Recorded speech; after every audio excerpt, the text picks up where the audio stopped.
एक दूसरी इम्पॉर्टेंट बात मैं आपके सामने ये रखना चाहता हूँ कि जब भी पाकिस्तान में गवर्नमेंट टूटती है या गवर्नमेंट टूटने का ऐलान होता है तो जो मुखालिफ हैं वो खुश होते हैं।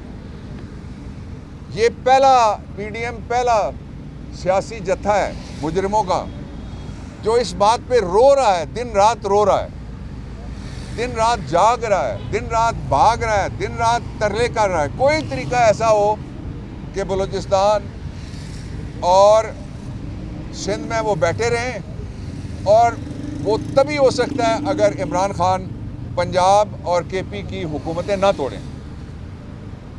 यहाँ अगर कोई एक उम्मीदवार जीतने वाला हो तो कल्चर ऐसा हो गया सियासी के हारने वाले उसकी सुपारी देने के लिए दौड़ पड़ते हैं।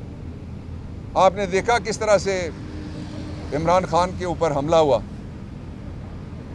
उनको डर ये था कि इस्लामाबाद में अगर इमरान खान आ गए तो उसी दिन उनको घर जाना पड़ेगा। ये पाकिस्तान की इम्पोर्टेड गवर्नमेंट पहली है जो इस बात पे रो रही है कि अपनी हुकूमतें मत तोड़ो। क्या किसी ने पहले हुकूमतें तोड़ी हैं एशिया की तारीख में कि दो रियासती बाकी जगह होता है, यहाँ प्रोविंस हम कहते हैं, सूबाई वफाकी यूनिट हैं, उनकी बाकायदा दो हुकूमतें तोड़ने के लिए। और फिर दूसरा, कभी ऐसा भी हुआ कि एक पार्टी कहे कि हम इस्तीफ़ा देते हैं और जो कस्टोडियन ऑफ द हाउस हो वो कहे मैंने इस्तीफ़े मंजूर नहीं कर रहे, मैं पंजाब नहीं जाऊंगी, मैं इस्तीफ़े नहीं मानूंगी। ये फिल्मों में होता है भाई, लेकिन ये हतमी फैसला है 23 तारीख को इंशाअल्लाह अज़ीज़ ये असम्बलियाँ टूटेंगी। मरकज़ी असम्बली से भी, जो नेशनल असम्बली है उसमें से भी इस्तीफ़े आएंगे उससे पहले इंशाअल्लाह, और उसके साथ ही पूरे पाकिस्तान में इलेक्शन होगा। आप ज़रा गौर कीजिएगा कि ये 7.5 किलोमीटर का इलाका है और इसके बाराकोव वाली साइड पे भी, इसके फैज़ाबाद वाली साइड पे भी, इसके टेक्सला वाले साइड पे भी और इसके मारगला वाले साइड पे भी सारी तरफ इलेक्शन हो रहे होंगे। तो इसलिए ये हुकूमत पहले जाएगी। 66% पाकिस्तान अगर इस निज़ाम पे अदम एतमाद करके वो बाहर निकल जाता है तो ये सिस्टम गिर जाएगा, इसको कोई नहीं रोक सकता। उसके साथ ही ये है कि इस वक्त मईशत को वहाँ पहुँचा दिया गया है जहाँ आप खुद जानते हैं कितने पैसे हमारे पास रह गए। उनमें से $3 अरब सऊदी अरब के हैं, शुक्रिया। $3 अरब चाइना के हैं, शुक्रिया। और $2 अरब यूएई के हैं, शुक्रिया। और इसकी आप तकरीर दिखाया करें। ये कहता था कि हमें दे दो, हम 6 महीने में पाकिस्तान को उठा के ले गए पाकिस्तान को। ये इस 6 महीने में जो पैसे आए टैक्स से आए वो कहाँ गए, जो IMF से आए वो कहाँ गए, जो इमदाद आई वो कहाँ गई। आपने देखा मौलवी साहब के जलसे में इमदादी टेंट उनको कारपेट के तौर के ऊपर इस्तेमाल किया गया। तो इसलिए इस जालिमाना निज़ाम से निजात के लिए हकीकी आज़ादी मार्च के आखिरी दिन जो फैसला इमरान खान ने किया था उस पर अमल होने जा रहा है और इंशाल्लाह बहुत जल्द पाकिस्तान के लोगों को ठंडी हवा मिलेगी। और ये जो कहते थे हम पाकिस्तान की सरजमीन गर्म कर देंगे, इन्होंने अपनी जेबें गर्म की हैं सिर्फ, और कुछ गर्म नहीं कर सके। उसके साथ ही जो इमरान खान हैं उनके फ़ैसले पे पूरी तहरीक इंसाफ यकसू है और पंजाब हुकूमत तोड़ने के लिए हमारे इत्तेहादी भी हमारे साथ हैं और हम यकसू हैं।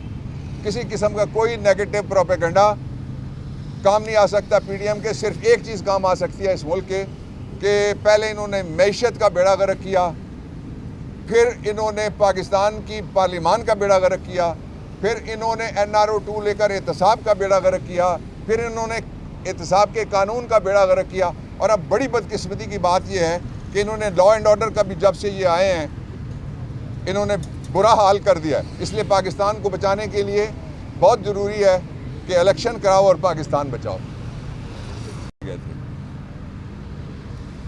उनमें से एक मुकदमा सेनेटर आज़म सवाती के ख़िलाफ़ है जिसमें मैंने बहस की, और दूसरा मुकदमा इमरान खान के ख़िलाफ़ है जो पार्शली उसमें मैंने सबमिशंस की आज। और जो इमरान खान की ज़मानत है ATC कोर्ट से, उसमें तोसी हो गई है 10 जनवरी तक। अब 10 जनवरी को वो ज़मानत की पटिशन जो है वो सुनी जाएगी, वो that is pre arrest bell, ज़मानत कबल अज़ गिरफ्तारी है। उसके साथ ही जो दूसरा मुकदमा था, ये वो मुकदमा है जिसमें बहस के दौरान एक जज साहब को तब्दील कर दिया गया। आज पहला दिन था नए जज साहब का, उनके सामने पूरी तफसील से हमने आज़म स्वाति का केस रखा है और जो आज़म स्वाति से गैर इंसानी और गैर आइनी और गैर पार्लिमानी सलूक किया गया वो भी हमने सामने रखा है। और साथ ही ये बताया है कि ये वो मुकदमे हैं जिन मुकदमों में वो जहाज़ जो बलूचिस्तान और सिंध के सैलाब ज़दा लोगों को इमदादी थैले पहुंचाने के लिए होने चाहिए थे, वो जहाज़ उड़ाए गए एक सियासी आदमी को मुल्ज़िम बनाने के लिए। एक जहाज़ बलूचिस्तान से उड़ा जहाँ कच्चे घरौंदे जिनके गिर गए थे उनको पूछने वाला कोई नहीं है, और दूसरा जहाज़ वहाँ से उड़ा जहाँ से जो लीडर हैं वो जहाज़ों में उड़ते रहते हैं और लोग जो हैं उनके मुंह के ऊपर मक्खियाँ उड़ती रहती हैं और वो बेआसरा हैं।